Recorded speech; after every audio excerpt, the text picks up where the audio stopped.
Պարոն նախագահ, Թաթուլը Հակոբյան, լրագրող,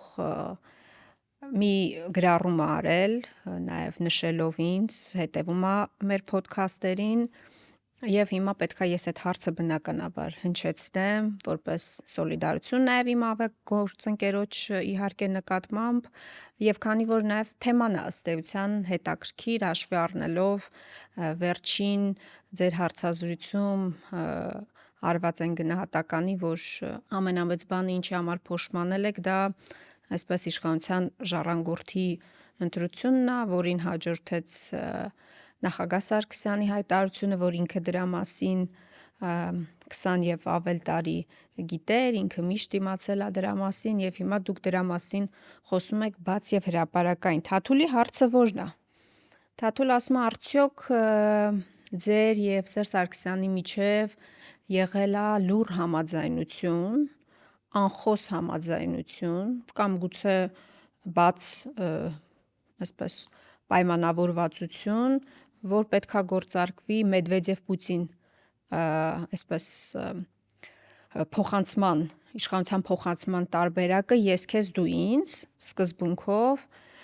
հետաքրքրվում է արդյոք նման բան եղել է եւ արդյոք ձեր հարաբերությունների վրա դա է ըստ էության անդրադարձել։ Ես զարմանում եմ, որ ընդհանրապես նման հարց առաջանում է։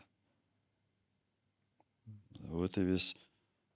իմ գրքում դրա մասին շատ անկեղծ գրել եմ։ Գիտեք ինչն է ամենից վատը, մարդիկ ինչ որ կոնստրուկցիաներ են կառուցում իրենց երևակայության մեջ եւ ավելի շատ հավատում են այդ կոնստրուկցիաներին, քան այն, ինչ շատ կոնկրետ օրինակ ես շարադրել եմ գրքում։ Որևէ պայմանավորություն չենք ունեցել։ Որևէ մտադրություն քաղաքականությամբ զբաղվելու չեմ ունեցել։ Եթե ունենայի, վերջի այդ հնարավորությունը այն ժամանակ կար եւ լծակներ պահելու եւ պայմանավորություններ ձեռք բերու չի եղել որևէ նման բան։ Ցանկություններ չեք ունեցել, այսինքն։ Որևէ ցանկություն չեմ ունեցել։ Ինչ վերաբերվում է այն հայտարարությանը, որ ուրիշներն էին դա ասում, այդ երրորդ նախագահի, չէ, բայց հիմա սկզբնաղբյուրը ասաց, չէ, այդպիսի հայտարարություն արվեց, ես իմ վերաբերմունքը վարվող քաղաքականության նկատմամբ 2009-ից սկսած երևի 8-ի վերջից մինչև 18 թվականը արել եմ իմ անունից։ Իմ համաձայնությունը կարևորագույն հարցերի վերաբերյալ ես տարբեր հարցազրույցներով հաճախակի չէր, բայց տարին գոնե 1-2 անգամ կարևոր հարցերի վերաբերյալ արտահայտվել եմ։ Անհամաձայնությունը։ Այո, անհամաձայնությունը ես արտահայտել եմ ինքս, իմ անունով, բայց դա չէր նշանակում, որ ես ձգտում ունեի ինչ որ գալ իշխանության։ Այլ հարց է, որ այո, այն ժամանակ իշխանությունը եւս միշտ համարում է, որ չի կարող այդ ձգտումությունն անպայման պիտի փորձի եւ պրևենտիվ, այսպես ասենք, կանխարգելիչ ձևով փորձում էին անընդհատ իմ դեմ, ասենց բավական լայնածավալ քարոզություն իրականացնել տարբեր լրատվամիջոցների։ Դու դրա մասին խոստովանություն էլ եղավ ակնհայտ։ Այո, եւ խոստովանություն եւ հայտնի զրույցը մեկ պաշտոնյայի Միացյալ Նահանգների դեսպանատան աշխատողի հետ, որը նաեւ Wikileaks-ով, եթե չեմ սխալվում, հրապարակվել է։ Չեմ ունեցել նման ցանկություն եւ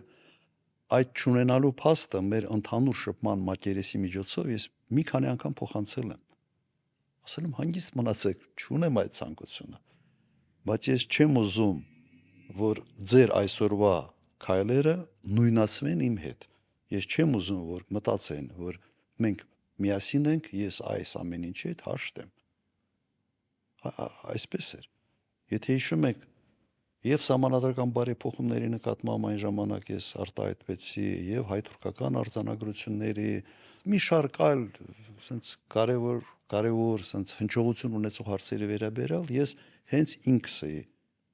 հարցազրույցներ տալիս եւ կարծիք արտահայտում։ Ես կարծում եմ, որ մենք պետքա շարունակենք մեր ճանապարհը եւ գնանք դեպի հաղթանակ միասին եւ վստահեցնենք մեր ժողովրդին, որ մենք այս ճահճից միասին կարող ենք եւ այս ճահճից դուրս ենք բերելու մեր երկիրը նաև անցյալում թողնելով բոլոր վիրավորանքները ըստ էության։ Համաձայն եք։ Հա, ես համաձայն եմ, ուղղակի հարցը հետևյալի մեջ է, որ մենք չենք այդ թեման Այո, սրողները։ միանշանակ։ Մենք չենք։ Եվ տվյալ դեպքում ենթադրաբար այդ 18 թվականի իրադարձությունները շատ ծանր, այսպես ասենք, ծանր է անցալվում իշխանությունը Նիկոլին կամ կորցնողներին կամ հանձնողներին, չեմ ուզում սա ինչ որ տվյալ դեպքում վարակում տալ, եւ այդ արդարացման ինքնաարդարացման փորձը ոչի սահմանները բարեպաշտության ընդհանրապես սահմանները խախտելով փորձում են գցել այս կամ այն մարդկանց վրա կամ իրադարձությունների կամ զորուժերի չեմ կարծում որ սա այն ճանապարհն է որով պետք է առաջ շարժվել։ Այո,